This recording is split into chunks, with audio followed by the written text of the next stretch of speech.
Bien, vamos a platicar de los sistemas de urgencias. Si me pasan la primera, por favor.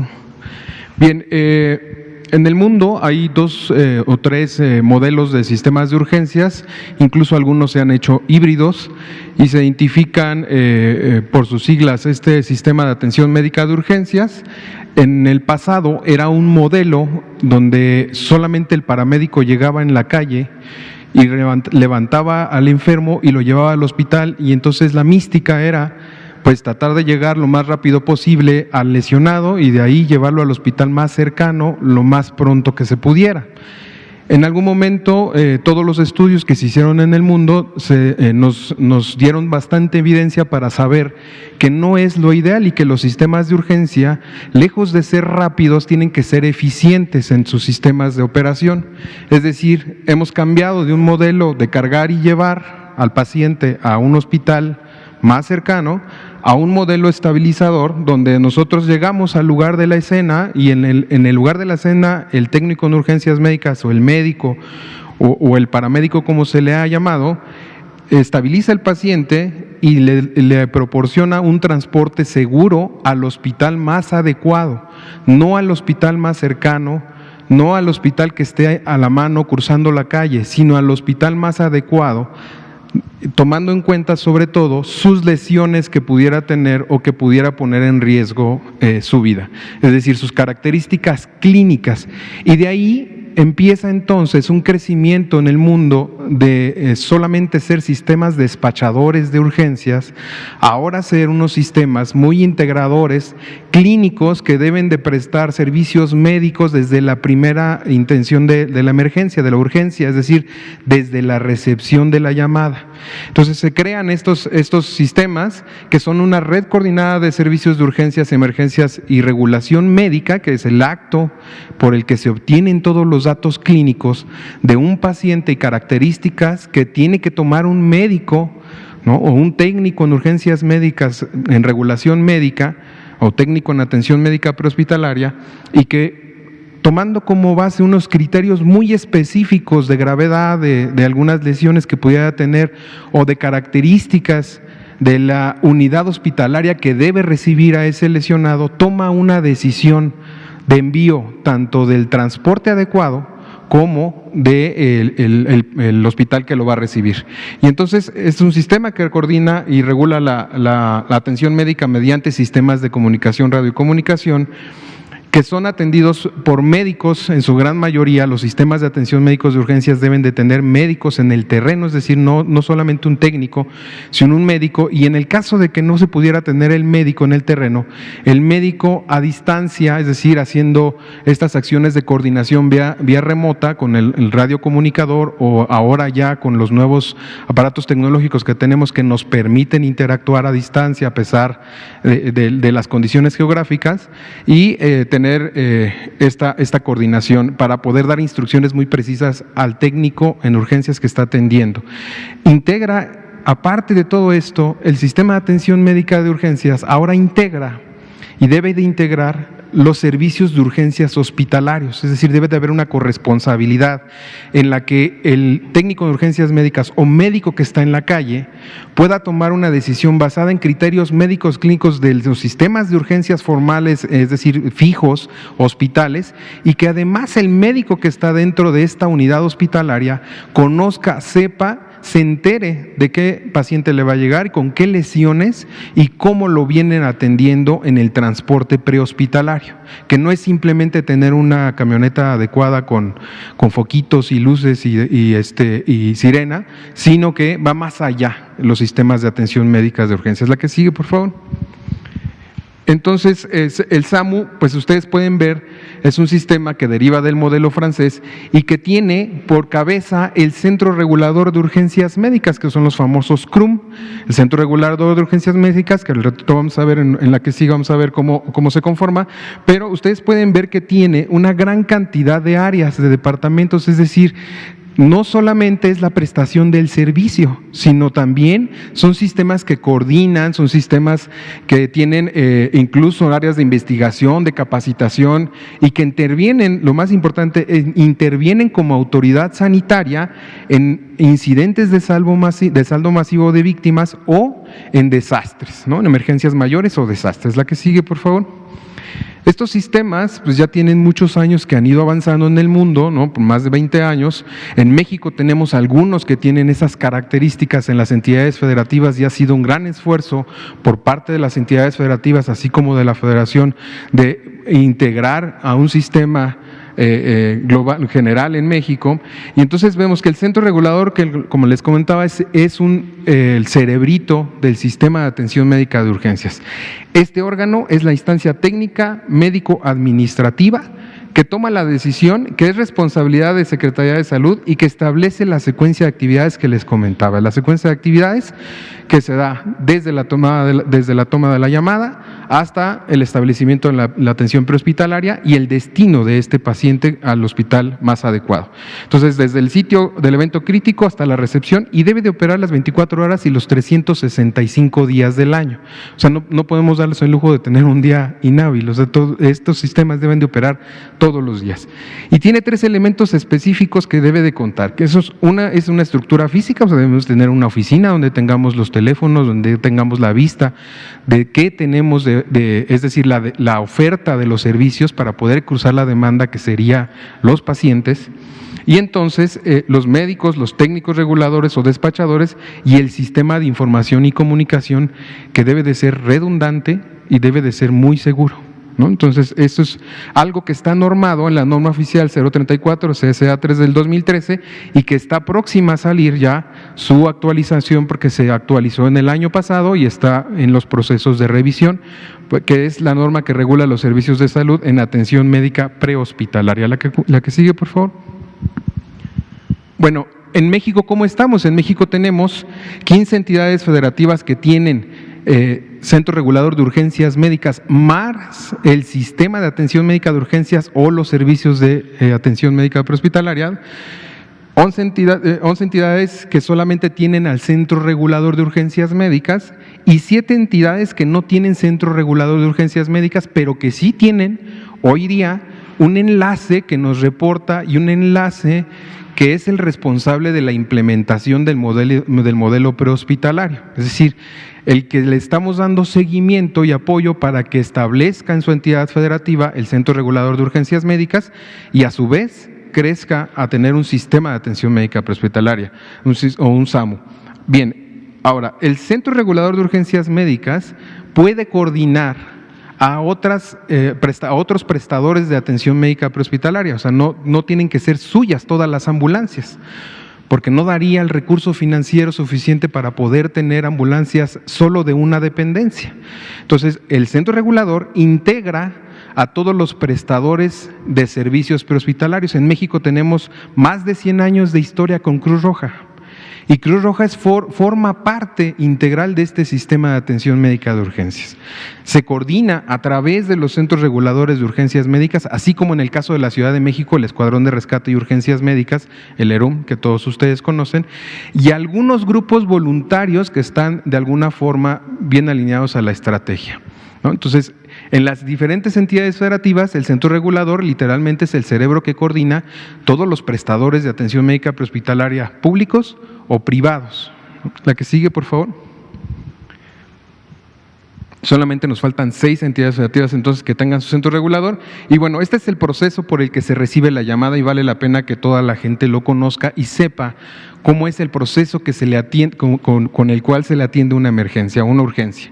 Se recibe la llamada a través del sistema 911, a través de los centros de atención de llamadas de urgencias, que este es una entidad, es una dependencia del sistema de seguridad hoy en día, de la Secretaría de Seguridad, en donde se hace el discernimiento qué tipo de emergencia es, si es emergencia policial, si es una emergencia civil, si es una emergencia, es decir, de protección civil, o si es una emergencia médica. En el caso de que la llamada entre al 911 y sea una emergencia médica, en automático el despachador lo único que hace es tomar datos básicos y decir, permítame un segundo, lo transfiero al centro regulador.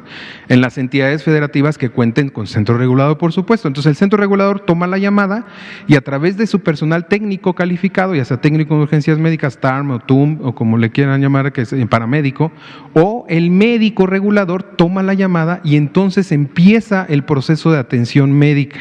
Puede ser incluso solamente un tema de una urgencia sentida que no sea real, que a través de un interrogatorio y de alguna asesoría médica a distancia pueda resolver si no sea necesario enviar una ambulancia, o si se requiere y identifica el médico que solamente necesita enviar una ambulancia de primer contacto que no tenga que trasladarlo.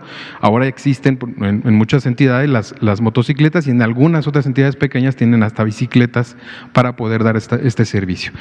Despacho, entonces es el despacho primario que se va al centro regulador de urgencias médicas de las entidades federativas, y en el caso de COVID específico se creó en la Federación, en la Secretaría de Salud Federal, el Centro Regulador de Urgencias Médicas Federal. No existía.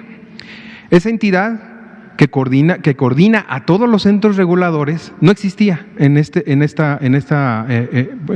tramo de la parte federal. Entonces no había como una línea muy clara de qué se tiene que hacer y cómo se tiene que hacer. Cada entidad federativa iba creciendo y haciendo esfuerzos de acuerdo a los modelos internacionales, pero a partir de la pandemia creamos el Centro Regulador de Urgencias Médicas, que a través de la red AMATES, del Ambiente para la Administración de las Atenciones de Salud, y de la red negativa de infección respiratoria aguda grave, que es la red IRAC, donde todas las entidades cargan su oferta de servicios, es como el Centro Regulador de Urgencias Médicas Federal puede servir de apoyo a los CRUM locales o en cada entidad federativa, porque hay algunas entidades que tienen varios CRUM por la situación geográfica, ¿no? En el caso de Chihuahua, que tiene 3 centros reguladores.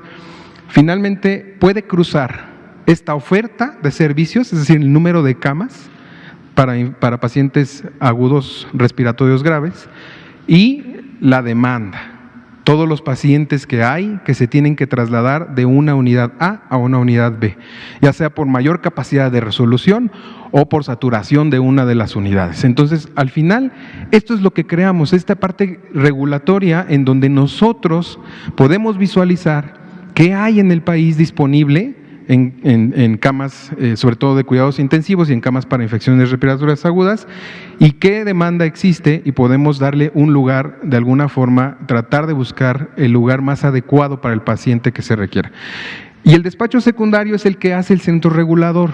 Ya puede mandar una ambulancia vía terrestre o aérea, dependiendo de las condiciones del paciente, las características geográficas donde se encuentra, o la georreferencia, es decir, la isócrona, en donde pueden tener un tiempo adecuado de traslado.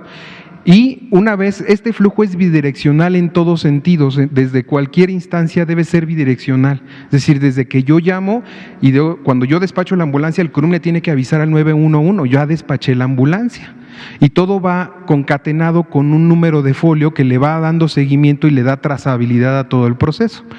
Entonces, finalmente, el despacho secundario, es decir, llega la ambulancia y la ambulancia toma datos clínicos, hace lo que tenga que hacer, estabiliza y le regresa los datos al CRUM. El CRUM decide con estos datos clínicos, con los médicos reguladores, con los técnicos en regulación médica, a dónde se va el paciente de acuerdo a su oferta de servicios. Y entonces ya lo manda, ¿no? Entonces, en el caso de una urgencia regular no COVID, si es un paciente con un traumatismo craneoencefálico, con un golpe en la cabeza que requiere una atención y que requiere una tomografía, pues tendremos que buscar un hospital que tenga un tomógrafo que esté funcional, pero que además de que esté funcional, tenga al especialista que le va a evaluar.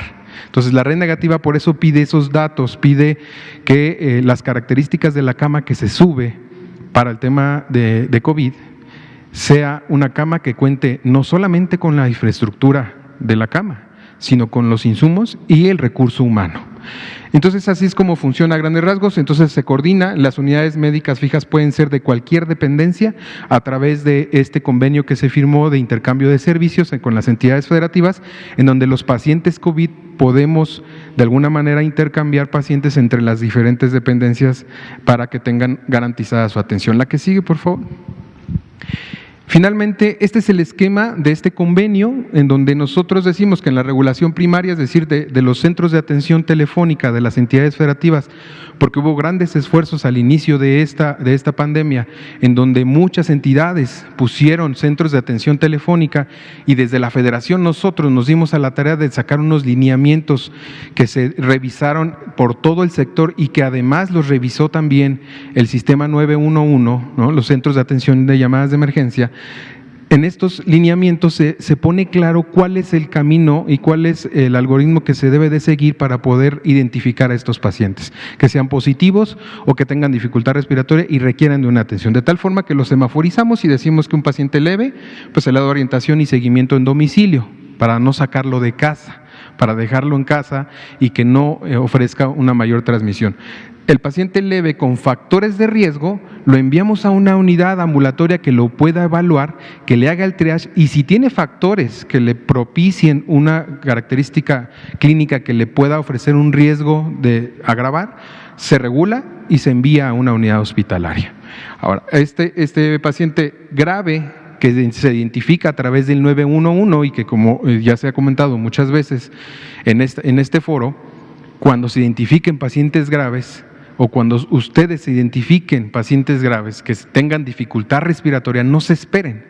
Tenemos que llamar al 911 para que el 911 haga todo este proceso de paso por los centros reguladores y en caso de que algún centro regulador de los estados no tuviera la capacidad porque ya está saturado, porque no hay camas en ese momento o no tiene disponibilidad de ambulancias, el centro regulador federal hará lo propio para ayudar a ese centro regulador. Entonces, una vez que el centro regulador verifica la disponibilidad en la red de IRAG, coordina todas las responsabilidades. Ahora, para poder trasladar a ese paciente, si nos referimos a la regulación secundaria, es decir, que ya no es un paciente que vamos a agarrar de la primera instancia, que no está en su casa, que no es de la calle, que es un paciente que ya está evaluado y estabilizado y que requiere un traslado, hay un sistema que se llama referencia y contrarreferencia, y estos sistemas de referencia por un tiempo se dejaron en el olvido. No estaban como muy aceitados, no estaban como funcionando adecuadamente. En algunas dependencias, no quiero decir que en todas, en algunas dependencias no jalaba bien la referencia. Entonces lo que hicimos es a través de este convenio de colaboración y de intercambio de servicios es establecer las reglas del juego y decir cómo vamos a transferirnos pacientes entre nosotros, bajo qué formatos, con qué criterios nos vamos a recibir pacientes y quién los va a trasladar, porque ese es el otro tema, quién los va a mover. Pues los mueven los centros reguladores a través de sus servicios propios o de servicios de terceros que ellos mismos coordinan. Entonces se les busca el lugar, se identifica la capacidad instalada y se finaliza el proceso, de tal forma que el sistema se vuelve redundante. O sea, no hay forma que se nos escape un paciente que no encontremos lugar. Puede ser que el lugar tarde, o sea, no es inmediato, no es, digamos, no es en el momento.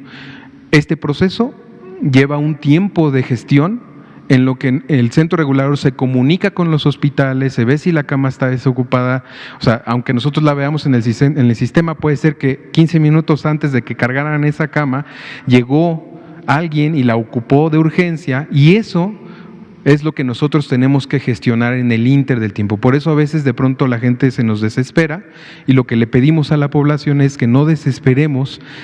Este proceso es redundante y se garantiza que tenga un lugar y un espacio en el momento que se requiera. ¿Sí? La que sigue, por favor.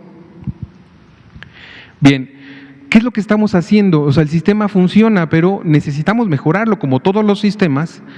Tienen fallas, se va aprendiendo con el paso de tiempo y lo que estamos haciendo es que a través del modelo de atención prehospitalaria estamos preferenciando que exista un triage adecuado a la atención de urgencias, que podamos atender con capacidades al trauma, a las urgencias obstétricas y a la toxicología, a los padecimientos toxicológicos.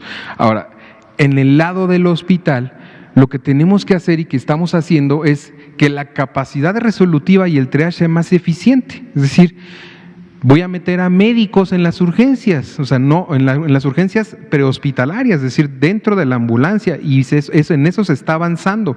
Cada vez más vemos más médicos a bordo de las ambulancias en las entidades federativas. Metemos enfermeros, mejoramos los procesos de triage, hacemos capacitaciones, se hacen indicadores de calidad, se les da seguimiento y algunos ahorita los vamos a ver en algunas láminas siguientes, y se mejoran los procesos. Ahora, en el lado administrativo, pues evidentemente tenemos que hacer esta gestión de los riesgos, identificar plenamente dónde tenemos más accidentes, más incidentes de enfermedades, más atropellados, etcétera, a través de los sistemas de vigilancia, y tener planes hospitalarios. Hacemos gerencia hospitalaria, administración de emergencias y mejoramos el sistema con un sistema basado en calidad de la atención. Entonces, esto también conlleva a un proceso de supervisión que requiere estar plenamente y constantemente con las entidades federativas tocando la puerta y revisando sus procesos. La que sigue, por favor. Bien, entonces, esto es lo que llevamos el CRUM federal, solamente el CRUM federal desde su creación, llevamos casi 496 regulaciones. La que sigue, por favor. Me voy a ir un poquito más rápido. La que sigue, por favor. Por origen, ustedes pueden ver que Sedena fue un gran aliado al inicio de esta pandemia y Sedena nos ha referido 454 pacientes para regulación dentro del área metropolitana y de algunas otras entidades como Oaxaca, Chiapas, que son entidades federativas que hoy por hoy todavía no tienen bien casado el proceso de la regulación y que no han iniciado bien con la regulación. La que sigue, por favor. Estas son las regulaciones de las entidades federativas, cómo se distribuyen a través de las entidades federativas. Y ustedes pueden ver en la Ciudad de México, el Estado de México y Oaxaca son las tres primeras entidades que tienen más regulaciones médicas porque sus procesos se vieron saturados en algún momento y por la cantidad de población que tiene. La que sigue, por favor. Esto es lo que ha hecho solamente el Centro Regulador Federal. Ahora viene lo que ha hecho lo que han hecho los centros reguladores de todo el país, los que existen. Llevamos 12,742 regulaciones médicas, de las cuales 17% son pacientes leves, 61 moderado y 22 graves. Si ustedes ven alguna entidad federativa faltante, no es porque no haya hecho regulaciones, simple y sencillamente es porque estos pacientes no son COVID, no han entrado a la estadística de COVID. Todos estos pacientes son traslados COVID y en algunos casos, algunas entidades federativas no tienen esta regulación e intercambio de servicios porque son tan pequeñas que sus servicios son muy suficientes. La que sigue, por favor. Y ven, solo para concluir estas dos últimas láminas, también estamos trabajando en el fortalecimiento de la atención médica, que es un programa que existe del gobierno federal que lleva atención itinerante a la salud a la población, en las poblaciones alejadas de los servicios, y estamos trabajando desde la pandemia, que inició la pandemia, con 341 unidades médicas móviles que se han distribuido en todas las entidades federativas, en las localidades más marginadas, en esta población que está muy alejada de los servicios y que a través de vehículos con capacidades específicas, y ustedes pueden ver en la imagen del extremo derecho y en la del extremo inferior izquierdo, que son vehículos diferentes. Uno de ellos solamente es el transporte del personal con el equipamiento médico y la otra lleva la infraestructura, es decir, lleva el consultorio médico y consultorio odontológico para ofrecer la atención primaria a la salud y atención de emergencias, sobre todo emergencias básicas. Se han instalado 3 hospitales móviles, 2 de ellos en Guerrero. Uno de ellos se está instalando justo en este momento en el gobierno de Coahuila con la colaboración de la Dirección General de Protección Civil, y 14 vehículos de logística se han destinado para estas tareas de reforzamiento en municipios y entidades federativas que se han visto afectadas por la pandemia, que sus capacidades han sido rebasadas. La que sigue, por favor. Finalmente, comentarles, este programa en el fortalecimiento de la atención médica ha hecho 41,455 consultas médicas y 92,717 acciones de promoción y prevención, de las cuales 72,000 van dirigidas al individuo y más de 20,000 a la comunidad. Entonces, interactuamos a través de este programa, no solo con el individuo, sino con la comunidad. La que sigue, por favor, y por último, sería la última, solo comunicarles que el esfuerzo colaborativo interinstitucional siempre rinde frutos muy favorables, y muestra de ello es la colaboración que se ha tenido con las diferentes dependencias de la atención de urgencias en México. Muchas gracias. Es cuanto. Excelente, muchas gracias, doctor Gabriel García, coordinador del al comando, ¿cómo es otra vez? Centro operativo de atención, yo dije hace rato de apoyo, de atención a contingencias. Quédate en casa.